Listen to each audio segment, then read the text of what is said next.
Thank you for joining us today to learn what can be done to improve the chances for homes to survive wildfires. Our speaker today is Jana Valakovic, and Jana is the County Director and Forest Advisor for the University of California's Cooperative Extension in Humboldt and Del Norte counties. She is a registered professional forester and a forest scientist whose skills and interests cover a wide set of natural resource fields. Jana is currently the co-lead of the Northern California region of the California Fire Science Consortium. She is a founding steering committee member of the Northern California Prescribed Fire Council. Jana has co-authored papers on fire behavior in coastal California forest and on the intersection of fire performance in home and landscape design. With the 2017 North Bay fires, she has been leading UC Cooperative Extension's education work in fire building performance, and she is keenly interested in helping communities learn to build smarter. So for today's presentation, please type your questions into the chat box, and Jana will address your questions at the end of the presentation. And at this time, I'm anxious to learn more about this subject. And now we're going to hear from you, Jana. All right. Can everybody hear me? Great. Well, good morning. Thank you for joining us in this seminar series that's put together by Humboldt State University. I'm excited to share a few thoughts with you all and see if I can stimulate some at least mental conversation and a bit of dialogue in the chat. I asked, if you haven't noticed the chat, to let us know where you're calling in from, and just what I'm seeing so far is that we've got folks from all over the state, a lot of folks in the coastal regions of California, so that's exciting to know that we've got a pretty broad audience. And so today I'm going to talk about gardening, I'm going to talk about homes, home design, and wildfire, and sort of what do we know now, what are the key lessons, and is there anything we can do about it? I know a lot of us feel overwhelmed by the enormity of the home loss issues that have happened in California over the last several years, and I think when I talk to my family members and other members in the community, a lot of people feel defeated. And what I hope to do today is maybe bring a little science and inspiration together to be able to talk about what we can do. And I'll share that I made a typo this morning. I know it's in the middle of COVID, and it'd be much more fun to do this in person. So it's July 123rd today, which is I guess how I feel. Like I got a meme a while ago, and it said it was March 58th, and that I think corresponded to about mid-May in reality. But we're kind of in time standing still in this moment of COVID. So we're going to live with this webinar format. I like that we can talk to lots of folks, and I hope to create some engagement. So thank you for working on the chat there, and let's see what we can do in our efforts with Zoom and make this work. So I want to start with an opening question. I think we all have heard the terms defensible space and fire, and maybe a few of you have heard home hardening, and there's a lot of challenge in getting ourselves to be motivated, and it seems to me that most motivation comes when there's smoke in the air and people feel an imminent threat. And so I'm curious, at least intellectually, what might be holding you back when it comes to dealing with these issues? And it might be, maybe the question or the perspective is, well, my neighbor's not on board, so what am I going to do about it? Or, their tree is the problem. It's not, things that are happening at my place. It's all these things around me. Or why should I even try? I mean, look at this image on the left. My home has too many issues. I can't get in front of it. Or is privacy really what's the determinant, that you've been really trying to think about how to keep your neighbor's views and prying eyes off your place? Or is it, you live on the coast and you go, hey, it's not going to happen to me. So what is it that's holding you back? And you feel free to, put that in the chat if you'd like, because I think these are, the real issues. What does it take to deal with the things that feel far away, feel not imminent? We're dealing with trying to keep our health and safety together, and we are moving into fire season. So what are you struggling with? So today I'm going to talk at a relatively high level about what we know about how homes burn. I'm going to then drill into both the landscaping and the vegetation, both in the near home environment and the more wildland setting. And then I'm going to do some review, just high-level review about where the challenges are in homes and what are the things that we can do. And I'm mostly going to be talking about homes that are already constructed, but if you happen to be a fortunate individual that's thinking about building a new home, there is so much that you can do that doesn't cost very much that makes a big difference. And I'll conclude with some resources. And there's a lot to this, but what I hope really to do is start that conversation with you and your family about the actionable items that you can take on and the pieces that are achievable and where to move forward. All right, so to get there, I need to sort of distill a couple of terms, and so these are going to be like the biggest vocabulary terms that you have in this seminar. But fire comes to a home in 3 different ways, and we need to think about them in distinct formats so that we can, or distinct exposures, so that we can try and best mitigate the exposure that they present. I think most of us are familiar with the idea that there's a wildland fire that burns from the landscape to my home, and that provides direct flame contact where the flames actually come all the way to the house. And some of you may be thinking about this idea that wind distributed and driven fires have embers or burning bits of vegetation or your neighbor's home that can be picked up in the air column and moved forward. So taking that, again, that wildland setting where you have a fire in the forest and the wind is carrying bits of vegetation, and those bits of vegetation are already engaged in fire, and those land on the house. So embers are another piece that we have to be thinking about when we're thinking about wildfire preparedness. The third component is radiant heat, and that is where the fire never actually touches your house, but the heat from the surrounding vegetation or your garage or your outbuilding reaches a high enough temperature that you can cause combustion on your home. So all 3 issues are really paramount when we think about how to protect our homes to the best of our abilities. And I think most of us have been stuck in this frame of thinking about just how to interrupt that direct flame contact to the house.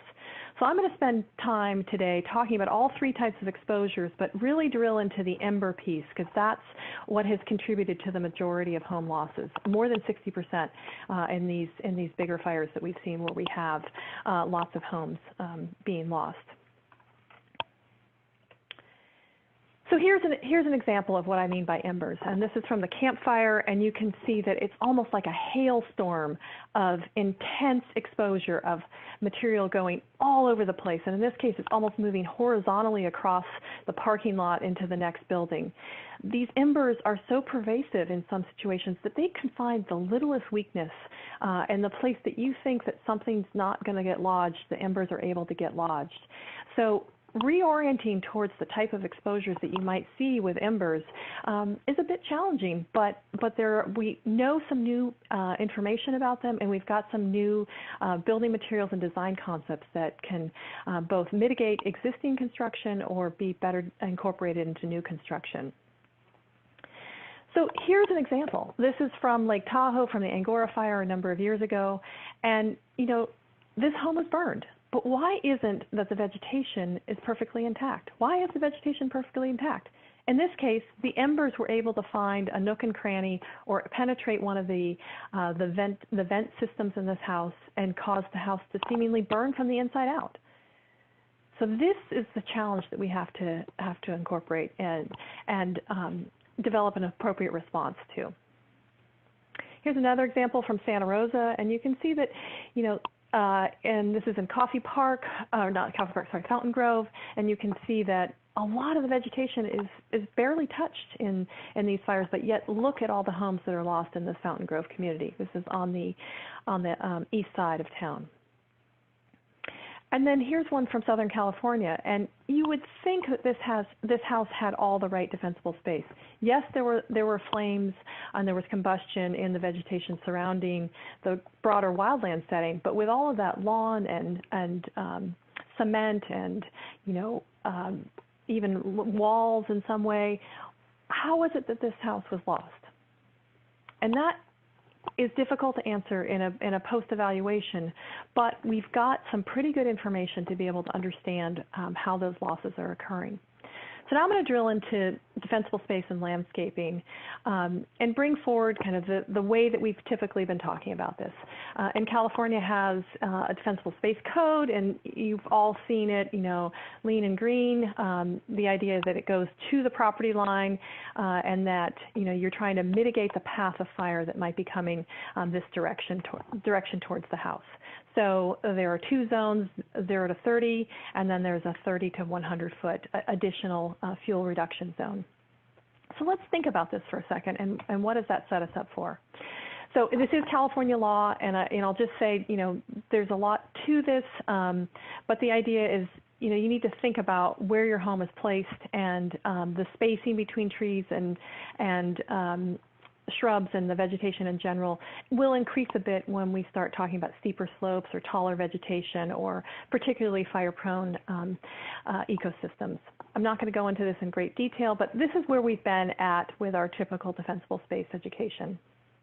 And so the idea is that you're reducing the amount of vegetation so that you can interrupt the fire. And if you have fire in the green parts of the trees or the crowns of the trees, that the fire may lay down and just more gently come across the landscape as it approaches the building. And the flame lengths will be appropriately reduced when it does that, so that it's possible to respond to that fire. And so, the goal in that style of defensible space is to reduce direct flame contact and create basically a safe place for the fire crews. And what I want to say, it's really more defendable space than defensible space.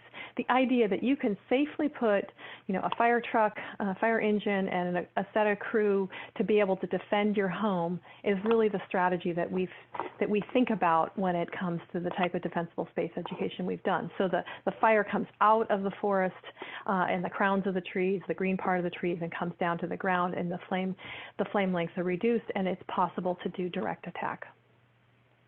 And that works for a lot of the fires that we experience.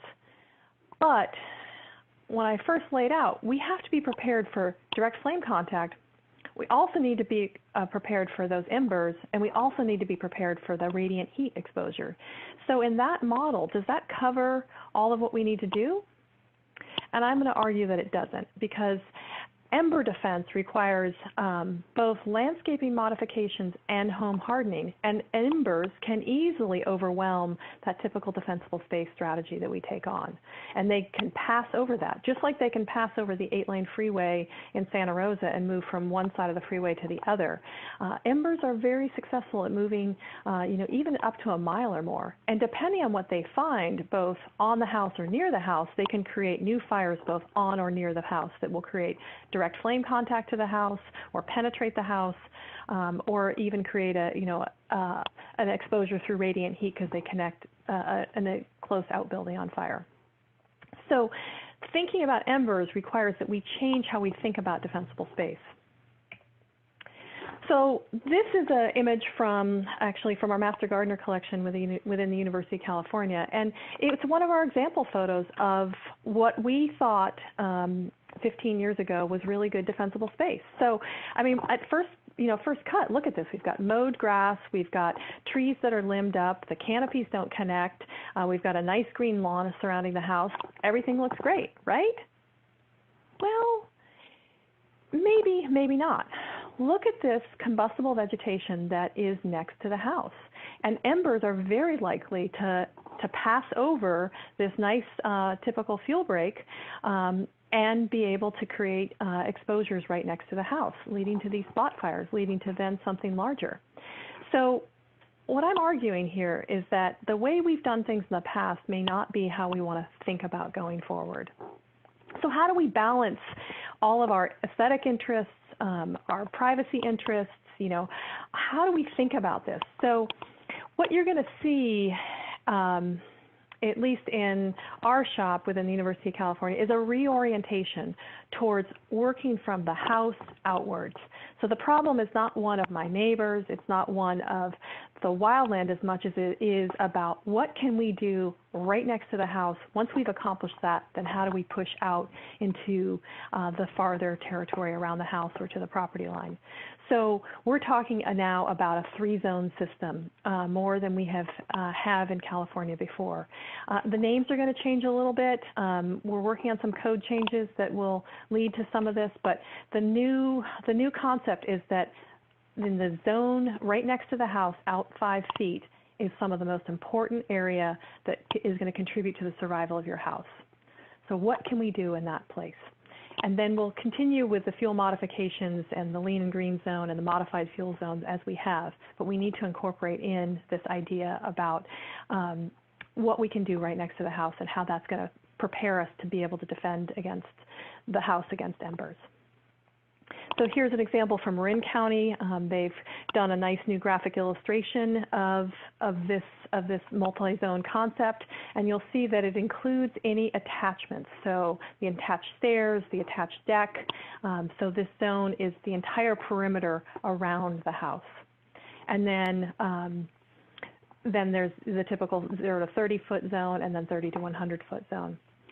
I will say what Marin's doing very nicely in their education work is they're also thinking about an access zone, and that is the access zone for fire personnel to be able to get in safely and effectively. They want to make sure that your house is one that they want to defend. So if you're down a long driveway with lots of overgrown vegetation, they might not risk their own personal lives and safety to go down to your home. So that access zone is really important for them getting in.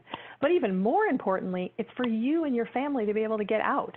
So the house plus the access zone and then the surrounding vegetation. So these are the kind of new terms you might, and new graphics that you might start to see coming forward. So I want to drill in and show you a few examples of why this is important. So this is from Paradise. This is a home that's built to the new construction code standards. So in 2008 became the implementation of the I'm going to call the Wildland Urban Interface Chapter 7A construction standards, and it has a lot of guidance around what you can do in the house to make small modifications when you're building new, to be able to be more aware to all these types of fire exposures. The codes, however, have been silent around any additional components of defensible space modification.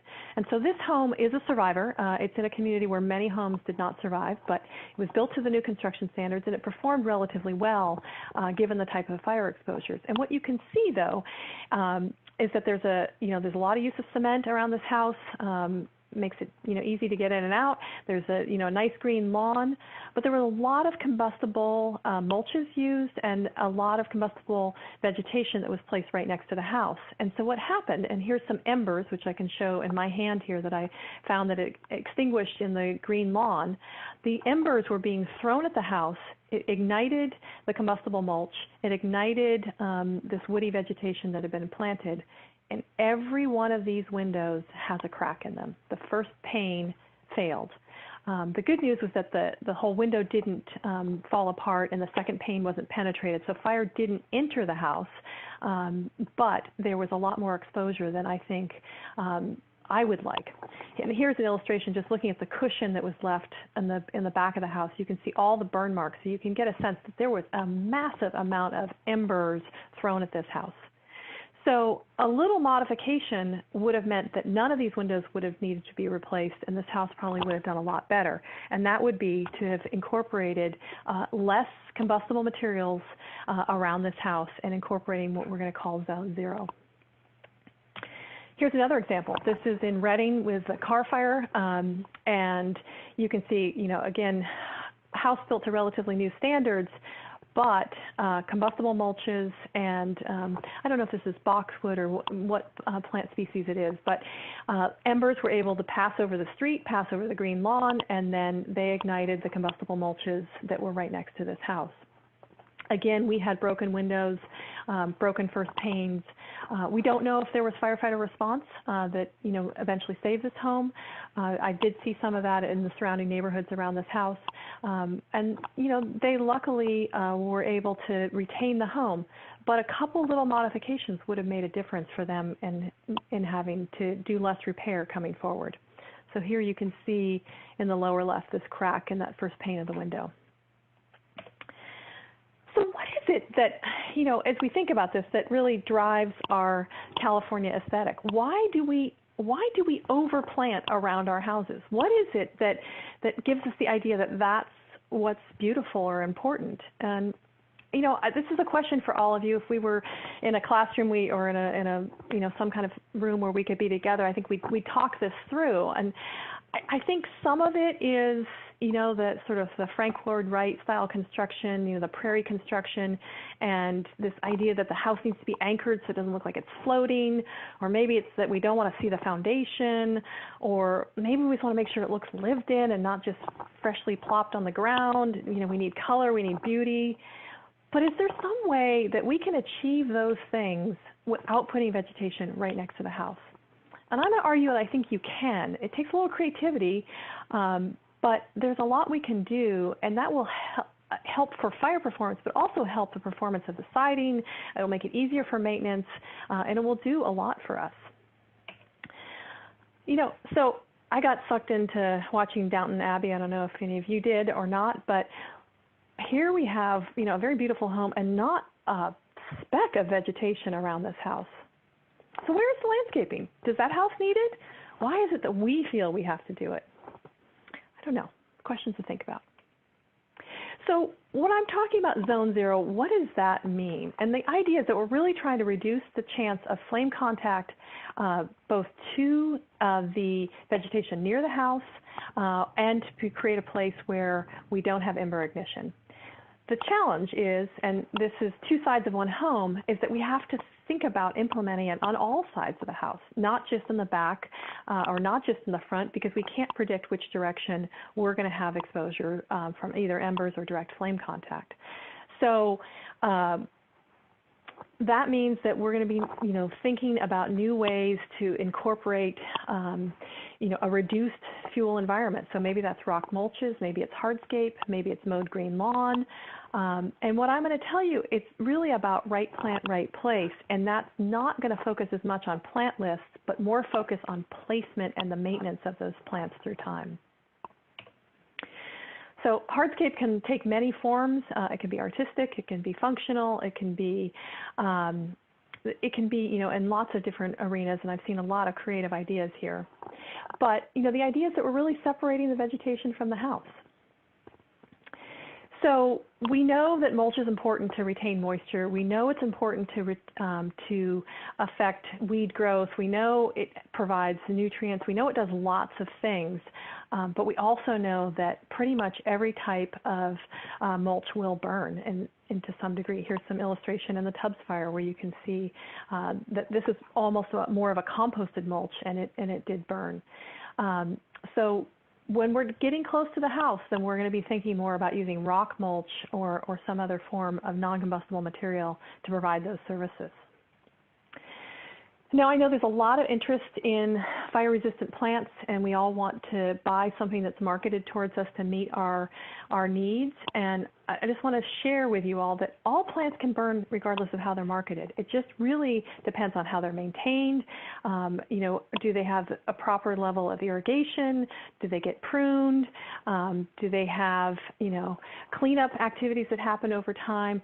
All those functions have to be maintained regardless of how the plant is marketed. And there's been a lot of research into the difficulty with plant lists and the challenge with it. And I mean, we can take lavender, for example. So I might plant lavender one year. It's very lush, it's non-woody, but the plant characteristics change through time, don't they, when we're talking about lavender?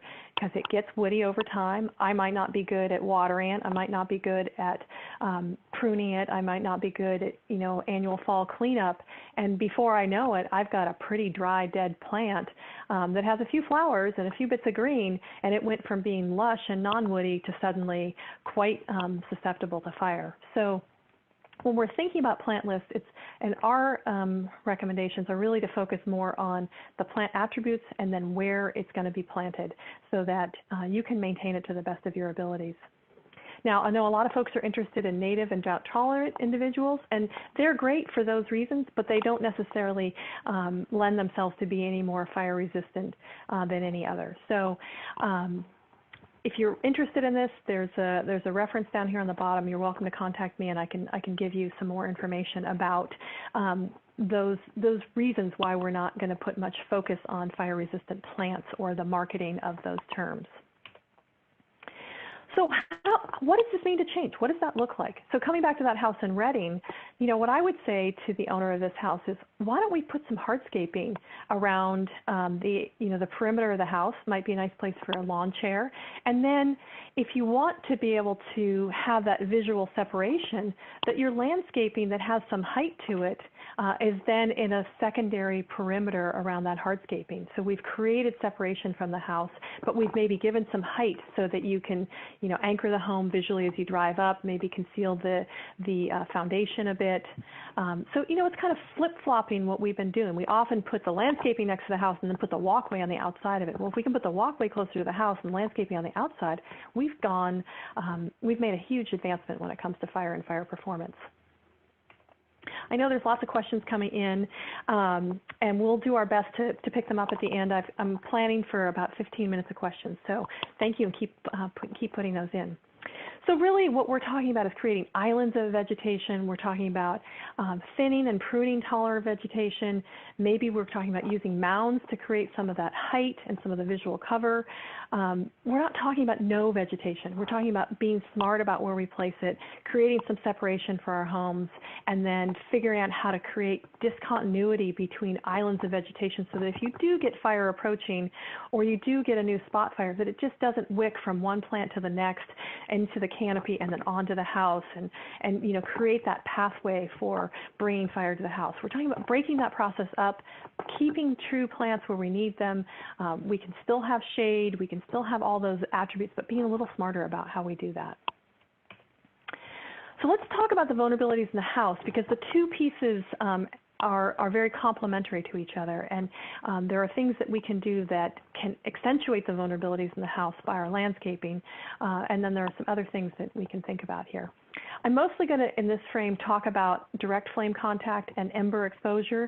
The radiant heat piece is super important, but I'm going to try and pick that up at the end. And I'm only going to scratch the surface today on the issues.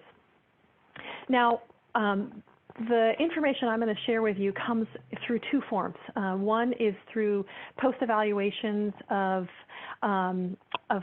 fires. So I've been on a number of them now in the last couple of years, as well as a research laboratory that's managed by the Insurance Institute for Business and Home Safety in North Carolina. And they have a laboratory big enough that they can build buildings and then expose them to different types of flames or embers, and then be able to evaluate how each component does under this exposed environment. So here you can see a building, there's an ember generator, and you can see where the embers really catch at the ground level of this building, but they also are blasting into the gable end of this building, and so you can get a sense of how the pattern of airflow goes and then where those embers are going to land. The buildings are highly instrumented, so you can see, there's cameras on the inside, there's receptive pieces of material on the inside, so you can look at ember exposure and ember penetration. Really, really pretty fancy, and it's given us a lot of information about what's happening. So there are many points of entry to a house. I'm just going to highlight them briefly here, really just scratching the surface. But let's look at this one, roof-to-wall contact, where you have either a complex roof, where you have two intersecting components of your house, and you've got wall that's on top or intersecting with your roof, or in this case a dormer. Real easy for leaf material or needles to accumulate, and you can imagine how embers can find their way to that accumulation, and all of a sudden you've got fire exposure right next to your siding. Also, you can have rain gutters, really important for protecting your siding from too much water exposure, but those gutters can also become points of accumulation for leaf material and needles. And then if you've got embers, you can easily get fire in your gutters, and depending on how your gutter assembly is done, you can have fire penetrate underneath your roof and get into your attic pretty quickly. Some of you may have thought about fences to houses. We love our fences. You know, fences make great neighbors. They're mostly made of woody materials, which as a forester I'm all for, but fences can also wick to the building directly and cause flames to directly touch the building. And then this bottom image comes from vents in the attic, both the gable end and the under eave vents, and you can see these little sparks coming through those vents, and those are embers that are penetrating the vents. And the horizon line is about this orange line in the middle, just to give you some orientation, because these are dark photographs. But the idea is that our buildings are porous, and by design, but we need to think about what we can do to modify that porosity so that you still get warm, hot air out and moist air out, but you can maybe shut down the process of embers penetrating the building. So those are a lot of concepts, a lot of things to think about. What I want to do is just, you know, sort of help you decouple some of these issues. Our host, Sherida Phibbs, will send a guide, a little short guide at the end of this, so you can start to think about some of the issues yourselves. But when it comes to prioritizing actions around structure survival from wildfire, there are some different categories and there are different issues. The number one issue really is your roof and your roof edge. And I've been struggling as a homeowner. I have a 65-year-old house, and until this fall, I had an original redwood shake roof on it. So I had a lot of issues, and it wasn't worth me working on these other issues until I dealt with my roof. It was an expensive proposition. I knew that, and so it's taken me a while. But recognize that your roof is the biggest determinant of your survival in many ways. Then the vents, and we'll talk about those in a little more detail, and then the vegetation and the defensible space. And this is because we're trying, all three of those are vulnerable to embers. Now, windows, decks, and siding are also important, slightly less, a little bit lower down on the priority list, because all three of those are vulnerable to embers, radiant heat, or direct flame contact. And those can be mitigated through some other actions. They become more or less important in a number of scenarios, though, so I will say if you're on steep slopes, there's some additional issues, or if your homes are really close to each other, there's some additional issues. So the prioritization process shifts around a little bit depending on your setting, and I won't have enough time today to really go through that in detail, but just to recognize that your setting may be unique, and there may be another way to reshuffle this prioritization process based on this. But no matter what, your roof, your vents, and your vegetation are always going to be a high priority in any situation, even if your home is way out by itself or if it's even in a dense neighborhood. So why the roof? Well, the roof is the largest horizontal surface on your building, and your roof has to do an amazing job of keeping the sun out, keeping hail out, maybe dealing with copious amounts of rain, maybe even hail. But the fire rating of your roof is only the roof deck itself. It doesn't relate to these penetrations such as skylights or vents, or the complexities of roof intersections with walls. So there's some more to it when it comes to the roof. And really what we're trying to get people to think about is, where are the weak points? They're often at the roof edge where there can be little gaps. These are with 2 tile roof examples where you can see that there's some gaps, and you can envision that it wouldn't be that hard for vegetation to get stuffed in there, or birds to move vegetation in there, and then embers to follow. And then you've got fire underneath your roof. The formal term for this terracotta tile roof is really bird stops. So it is a real thing that animals will bring little homes to these openings. So the roof needs to be in good shape to provide that important defense for you. And the more complex your roofs are, the more intersections you have, the more places you have for material to get lodged and accumulate. And so this creates exposures to the wall unit, and it won't be protected by the roofing. So there are some modifications that can be done, and in these cases where you would actually harden this wall to increase the fire rating, you do some flashing details. So a small retrofit in either of these situations could improve the overall performance of the wall in the dormer setting or in this complex roof example. And if you're building from scratch, the more simple your roof lines are, hey, there's much less maintenance that needs to be managed. But you can also basically design some additional robustness into this from the beginning as well. So number 2, the vents. So vents are really important because what they do is they allow the warm, moist air that gets into your house to and penetrates through your ceiling to have a pathway out. It also lets cool air to come in, so there's a whole circulation pattern with vents, so vents are very important. But what we're trying to get people to do is get vents that have become more like Gore-Tex, where they let that warm moisture out in your coat, but then they keep the rain and the snow from coming in.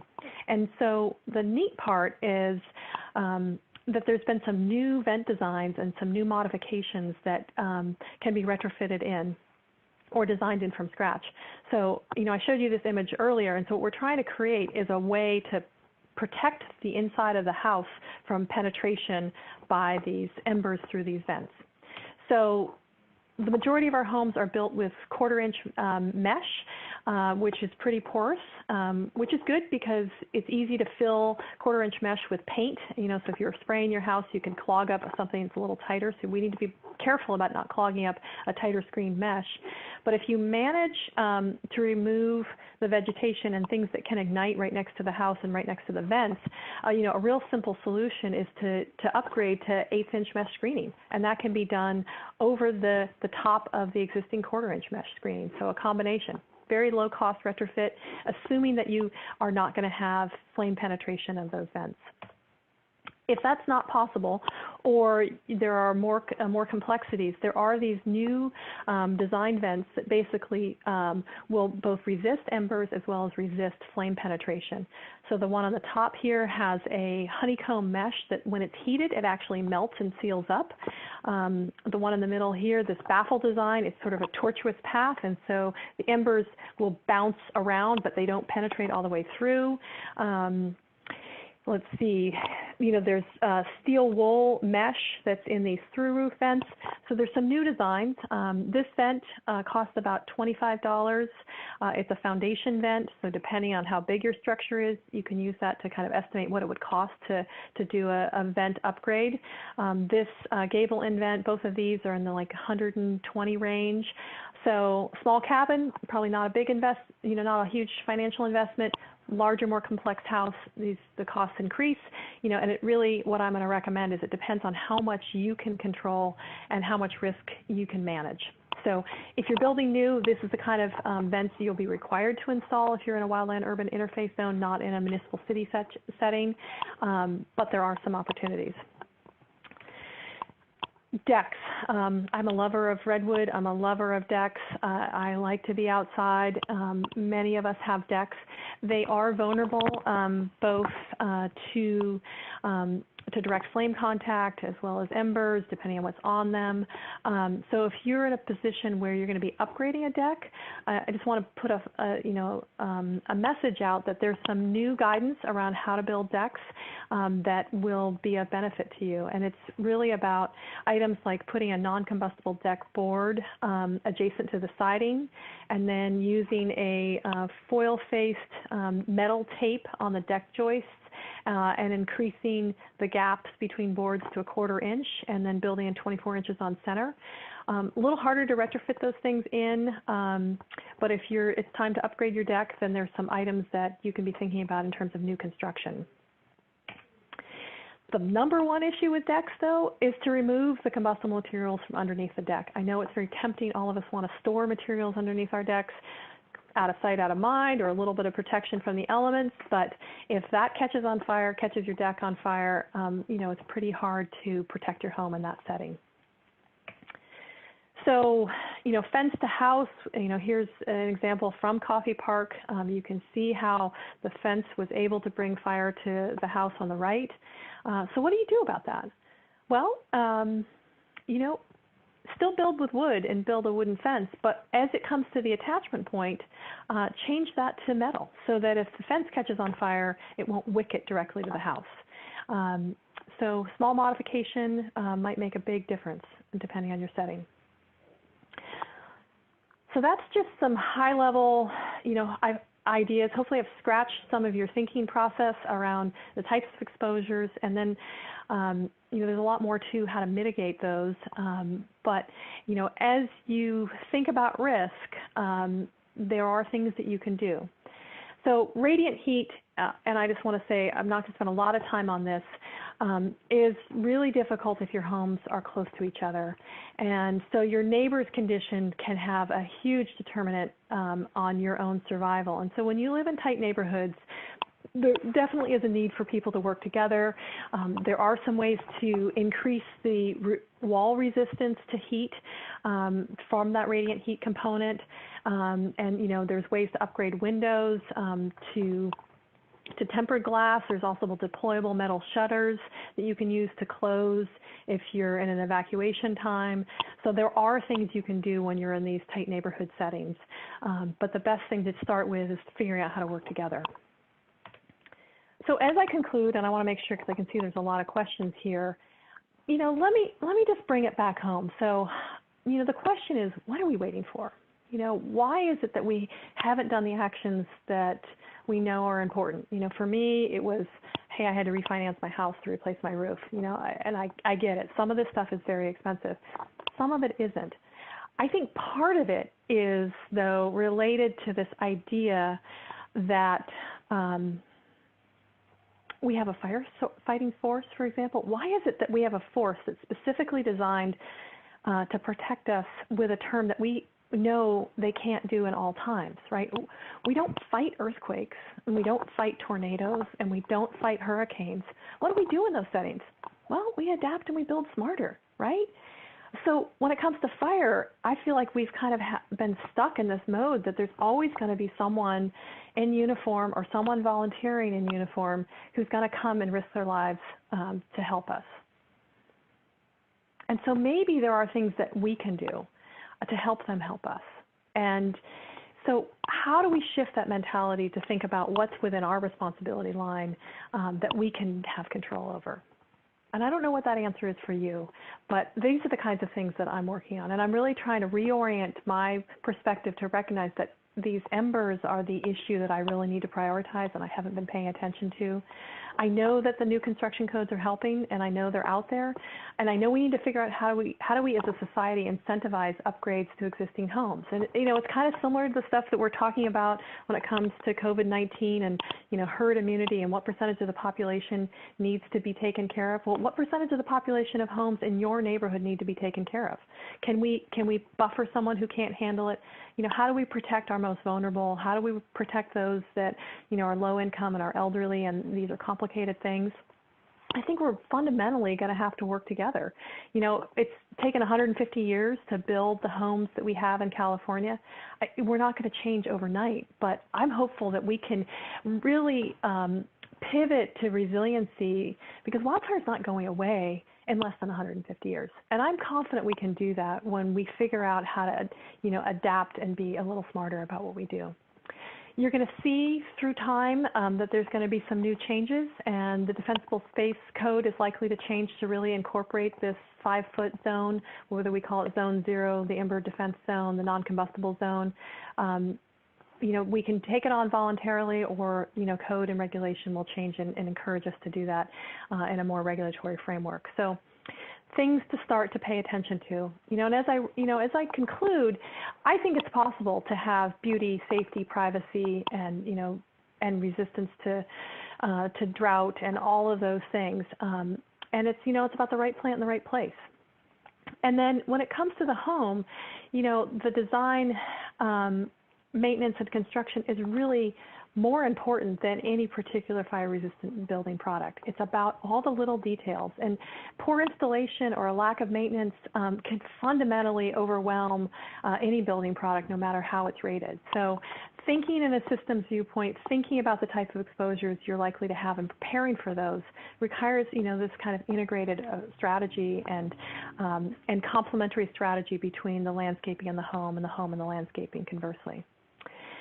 So as I conclude here, I've got a number of resources and websites to look at, and there's a lot to this. We're trying to really push out and build more fluency in the general population around these terms. So you'll see more websites that start to get at these materials. So there's some at our shop, University of California. The Insurance Institute for Business and Home Safety has really powerful videos to help share this information with your neighbors, your family members. So the Disaster Safety website can link you into some of those videos. The National Fire Protection Association has a great number of fact sheets on individual components and how to think about mitigations when it comes to those individual components. And then if you're interested in building a new construction and you want to know what the standards are, here's the links to the California New Code for the Wildland Urban Interface, the WUI Chapter 7A construction standards, and where you can see how different products perform and what's approved. So, there's no silver bullet out there, but I think together we can start to rethink about resiliency with fire and about the fact that fire is part of this landscape. California adapted as an ecosystem to many different types of fire exposures, and now we've just sort of interrupted that process by putting our homes in it and then trying to control as many fires as possible, which has been good for us in the past. It may not be so good for us going forward. So thank you for being a very patient audience. And I am looking forward to this really in-depth chat box. So maybe Sherida, you can help me through this because there has been a lot of, I can see a lot of things flashing. So where should we start? Yeah, there's several questions. One of the earlier ones, actually there was a couple that asked about in the 5-foot zone, would succulent planting around that area, would it be advantageous? With succulents, that's a great question. So what will happen, assuming that this new legislation goes forward, is that there'll be an enhanced conversation between the California Board of Forestry and Fire Protection. So I can't predict exactly what's going to come out of that process. But what I'll say is, not all succulents are the same. Some are really slow growing and they don't thatch a lot. But let's take ice plant, for example. And maybe you like ice plant, maybe you think it's invasive, I don't know. But ice plant builds up a lot of thatch underneath it. And so there's a lot of dead material with ice plant. So if you're going to choose a succulent, and I love succulents, choose one that doesn't have a lot of dead material and dead accumulation. And so that's why I'm okay when it comes to like a well-maintained green lawn right around that section, because it's not going to be combustible. Or if you, for example, have more of a cabin setting and you really don't have much landscaping, then you're going to want to weed whack as much as you can, as low as you can, so that you may have a little bit of stubble left in there, but that won't last if it catches on fire for more than a few seconds. Great question. Great. Another question was, someone was told that well-rotted compost, to use it as mulch because it's non-flammable. Is that true? Right. Well, I don't know that every element has been tested. I think the more soil-like it becomes, the more organics, that it becomes more like soil, the less likely it will to have flame. But, the bark mulches, the coil rope, the redwood hair, I mean, the more air exposure, the more penetration capacity, then the more likely that you can get an ignition. Then the deeper it is, the longer the duration the fire is. So in general, composts make more sense than those other materials. I can't see, without knowing the setting, it's hard to say with the Good Housekeeping Seal of America, that's the perfect and right answer to do.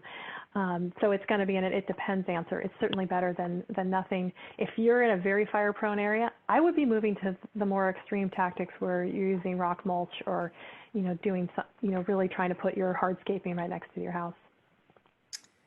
Okay, how about with water conservation being so important these days and the sustainability of lawns? That's how do you balance that? Yeah, I mean, I think there's lots of trade-offs and lots of issues, and I totally get the idea that we need to do everything we can to be as smart about our water usage. Without knowing the context, the setting of the house itself, I think I'm a little bit about trying to find that more modern aesthetic myself, where more is less. Well-placed, smaller, beautiful items may make more sense than continuous, thick, complicated gardens. And so, I fundamentally understand why we need to be conserving water and being smart about that. In some coastal communities where there's, more water availability, I live in Arcata. I have a green lawn year round regardless of whether I irrigate or not. But that doesn't mean that my home won't be vulnerable to fire at some point in some time. So I'm okay with my lawn staying where it is. And the reason I'm concerned that I live in Arcata about fire is that when we're in conditions to burn in California on the coast, so is the rest of the state. And the rest of the state's been there for an awfully long time.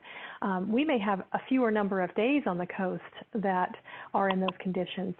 But if we have ignitions in other parts of the state, we have a complicated and well-designed system to manage and move fire personnel to be able to handle those big events. And they keep some folks at home. But if we're on the coast, it's a good chance, and there's fire somewhere else, that our crews, or the majority of our crews, are somewhere else. So we don't have the kind of volume of crews that may be needed for our particular response. So it's important, even if you live in an environment where you think you might get less frequency in fire, to be thinking about fluency around this topic and trying to be able to mitigate these issues to the best of your abilities. And, I know this is a Humboldt State University audience, but in the North Coast, the wind event that kicked off the Tubbs fire and the fire in Mendocino and all the fires in Sonoma, that wind event hit here in Humboldt the same day. It hit us about 4 o'clock in the afternoon, and we had utility lines down in Blue Lake. We still had our helicopter here, and we still had a lot of crews here, and so they were able to do direct response and get on that fire. The fires that the wind events that caused the North Bay complex kicked off in the evening around 9 o'clock at night. So had those reversed, we likely would not have had crews available here because it was such a big event in Sonoma that we pushed as many crews to that community as we could to help those folks. So timing really matters, and time of year matters, and overall condition in California matters. So, how we manage these issues to me are an all California issue. There really are no protected spaces when it comes to it in California. Okay.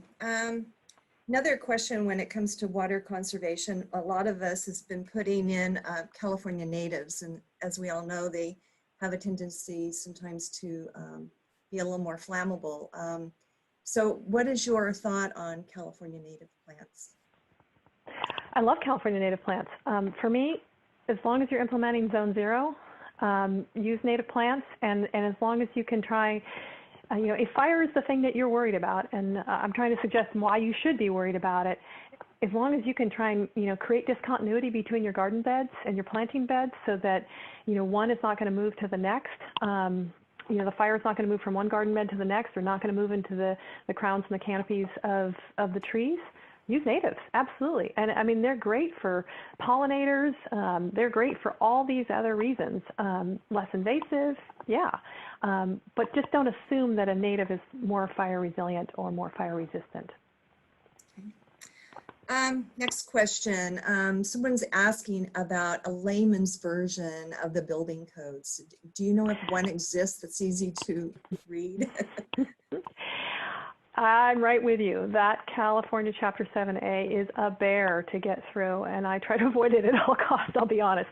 I'm hopeful that I can, and try and encourage the Office of the Fire Marshal to get there, but it's difficult. Essentially, if you are into new construction, then you could be, working with your building department and your permit, or working with your contractors,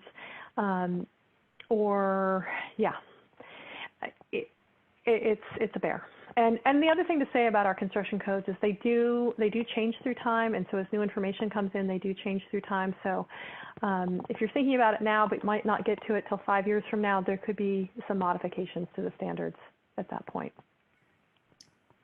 I am still searching for the next question, but one that I keep seeing all the time, which I can answer, is about this presentation, if it's going to be recorded. It is recorded, and I will be putting it up on our virtual class page of our website, and I will be following up this presentation with an email with a link to that website page with all of the different resources that has been mentioned in this presentation. So I don't know, Jana, can you see if I've missed anything here? Yeah, I'm looking through the questions here. I guess I need to go to the bottom. I guess really I want to come back to those, those things about what's holding you back. And I'm going to throw my mother under the bus because I'm a daughter. I get to do that, right? I think it's so easy to deflect the problem to somewhere else. The open space district's not managing this, the city's not managing this, so therefore, it's really their problem. And in reality, what can we control? We can only control the things that are within our responsibility. And we can try and inspire others, and we can try and be leaders in our communities. We can try and be leaders to our neighbors. And, I guess the question is, what are you going to regret? I really feel for the community of Redding. I mean, they watched the car fire for 3 days. They saw it off in the flanks. And, I think we, as a society, all sort of think that our urban environments are really protected, and that, we've got an urban fire force and they're going to do everything they can, and that it can't happen here. The reality is that these things can happen, and they can happen very quickly, and you may not have the time to prepare in all the ways you want. And so now's the time to start. Take the vent challenge. Take the 0 to 5 challenge. As a community, why don't you and your neighbors and your friends work on 0 to 5 together as a community as a first step? Second step might be the vents. Take off bite-sized bits that are achievable for you, things that you can do, so that you're putting your family and your community in a better position, so that if something terribly goes wrong, you have a place that you can shelter in place if you have to, because you didn't get enough time for an evacuation warning. I mean, think about the folks in Sonoma County. They often just didn't get an evacuation warning because their phones were off, the phone communication went down, and the only warning they really got was, smoke in the air and waking up to, sirens or something to that effect. You have so little time in some situations. So the more stuff you can do on a yearly basis that puts your home and your property and your family in the best position, the better off you'll be. And, hopefully you'll never be put to that challenge. But, what are you going to regret if you did, if you are put to that challenge? The other components, I didn't talk at all about evacuation. I didn't talk about go bags. I didn't talk about the other elements of warnings and alerts. There's a lot of folks that are doing great communication on those pieces. They're in many ways no different than the tsunami preparedness that we have to think about on the North Coast, or the earthquake preparedness that we think about throughout California. But if you're in a rural setting, there may be some additional components, like where I grew up, I have a single lane access road. I've got a couple of gates I got to get through. If I'm evacuating, which I sure hope I am, and evacuating early enough, there may be wind-thrown trees that are across the road, so my go bag might include a chainsaw. My go bag might include some bolt cutters, because maybe there's some other way that I'm forced to try and go through my neighbor's property and they have a gate. I want to make sure that I've got clothing that if I'm caught out is not going to catch me on fire. So I'm going to make sure that in my go bag is, a good hat that's going to protect my head from embers, good, leather gloves, making sure I have non-combustible fabric. I'm not evacuating in my leggings and my flip-flops, but in boots and jeans and with cotton clothing on or wool clothing, so thinking in rural environments might be a little different than thinking in urban environments. We're racing into fire season. Our fire season extends, well into November. So there's a lot of time between now and November to take action. So if you got questions, you can, run them through these websites as a first pass. There's a network of folks in California that are happy to try and answer them to the best of, our abilities. And, we're happy to provide presentations to other communities, either through these distance-based techniques or, when COVID restrictions lift, in person. So, we really are here to help within the University of California and are, actively trying to be a good partner in thinking through these issues. Maybe I'll just take this one verbally if someone's still listening. There's a question about what happens when you're on small lots, and there's only so much that you can maintain. And, I think the same concepts apply, whether you're on a large lot or a small lot.